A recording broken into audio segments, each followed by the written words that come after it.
ফেনীর সোনাগাজীর মাদ্রাসা শিক্ষার্থী নুসরাত জাহান রাফি হত্যা মামলার আপিলে 2 জনের মৃত্যুদণ্ড বহাল রেখেছে আদালত। এছাড়া 4 জন যাবজ্জীবন ও 10 জনকে খালাস দিয়েছে আদালত। এ বিষয়ে আদালত প্রাঙ্গণে বক্তব্য রাখছেন আইনজীবীরা। আমরা সরাসরি যুক্ত হচ্ছি সেখানে।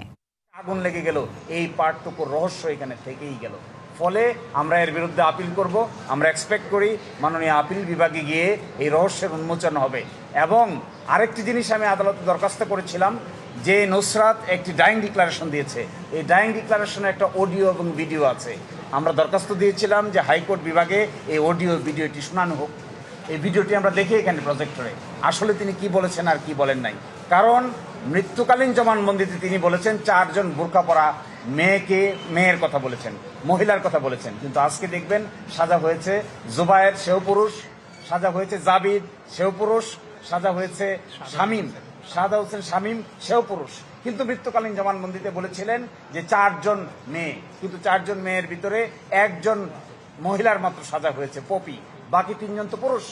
সুতরাং যে ডাইং ডিক্লারেশন তিনি দিয়েছিলেন সেই ডাইং ডিক্লারেশনের মধ্যে ছিল 4 জন মহিলার কথা, তাহলে আর 1 জন মহিলা পাওয়া গেল, বাকি 3 জন পুরুষ হয়ে গেল কি করে? এই রহস্য আমরা আশা করি আপিল বিভাগে উন্মোচিত হবে। সিসিটিভি ক্যামেরার ফুটেজ যদি আদালতে আনা হতো, আমাদের ধারণা এই মামলার বেসিক গ্রাউন্ড এবং argument could have been different. আমরা আশা করি আমার যে আসামি আরেকজন আছেন জুবায়ের, সাইফুর রহমান জুবায়ের, তার জন্য আমরা আপিল আদালতে গিয়ে বাকি ন্যায় বিচার পাবো। RICL TMX, যুগের পর যুগ স্থাপনা থাকে মজবুত।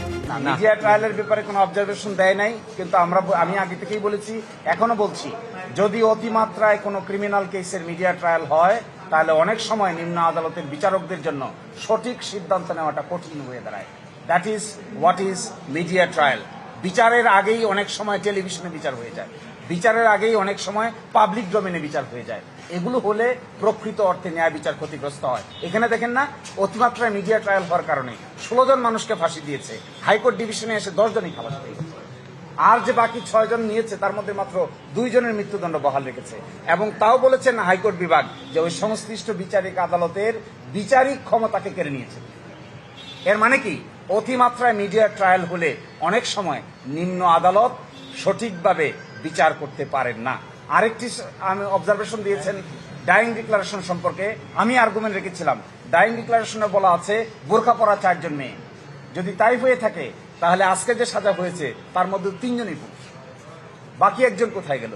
যে বোরকার কথা বলা হচ্ছে, এই বোরকা যাদের কাছ থেকে কিনে আনা হচ্ছে তারা এই বোরকাকে করবরেট করে নাই। সেই কারণে আজকে মনিকে, কামরুন নাহার মনিকে খালাস দিয়েছেন। কামরুন নাহার মনি হলে বোরকা কেনার দায়িত্বে ছিলেন বলে এলিগেশন। কামরুন নাহার মনি যদি খালাস পেয়ে থাকে তাহলে বোরকা আসলো কোথা থেকে? এই বোরকা কোথা থেকে বাই করা হলো? কামরুন নাহার মনির দায়িত্ব হলো বোরকা কিনার।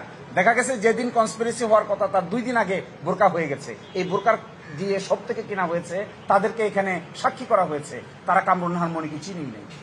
যদি না চিনে থাকে এই জন্য কামরুন নাহার মনিকে এখান থেকে খালাস দেওয়া হয়েছে। তাই যদি দেওয়া হয় তাহলে বোরকার অস্তিত্ব কোথা থেকে আসলো? কামরুন নাহার মনি ছাড়া আর তো কেউ বোরকা নিয়ে আসে নাই।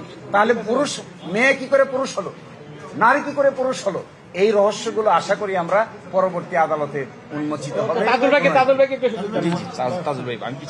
কেউ বাদ যাবে না, কেউ বাদ যাবে না। ভাই একটু কাকে কাকে কি দিচ্ছে সাদাটা একটু বলবেন একটু। হ্যাঁ, এটা তাদের সবাই মিলে কাকে কি সাজা দিয়েছে অলরেডি যেহেতু অন্যরা এটা ব্রিফ করেছেন, আমি সেই বিষয়ে বলতে চাই না। আমার আসামি ছিল নুরুদ্দিন, যাকে মৃত্যুদণ্ড দেওয়া হয়েছিল। এখানে মহামান্য হাইকোর্ট বিভাগ তার মৃত্যুদণ্ড থেকে কমিয়ে তাকে যাবজ্জীবন কারাদণ্ড দিয়েছেন।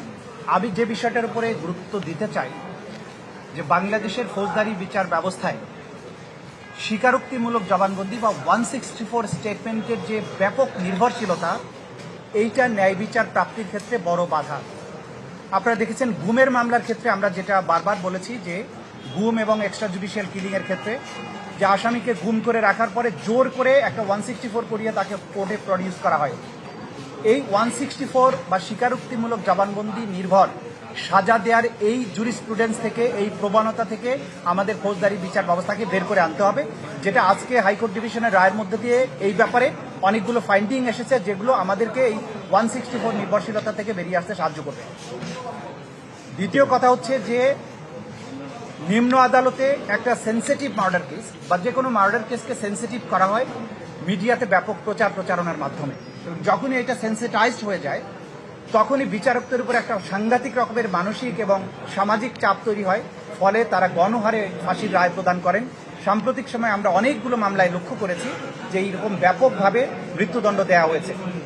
এই মৃত্যুদণ্ড দেওয়ার প্রবণতার ব্যাপারে আজকের রায় একটা বড় একটা ফাইন্ডিং দিয়ে বলা হয়েছে এই ধরনের প্রবণতাটা বিপজ্জনক, এবং যে সমস্ত সংশ্লিষ্ট বিচারক এইভাবে মৃত্যুদণ্ড দিয়ে থাকেন তাদের আইনের জ্ঞান, ফৌজদারি বিচার ব্যবস্থা সম্পর্কে জ্ঞান এবং সেন্টেন্সিং এর ব্যাপারে তাদের যে জ্ঞানের স্বল্পতা সেটার ব্যাপারে হাইকোর্ট বিভাগ আলোকপাত করেছেন, সংশ্লিষ্ট বিচারককে বিচার কাজ থেকে বিরত রাখার কথা বলেছেন।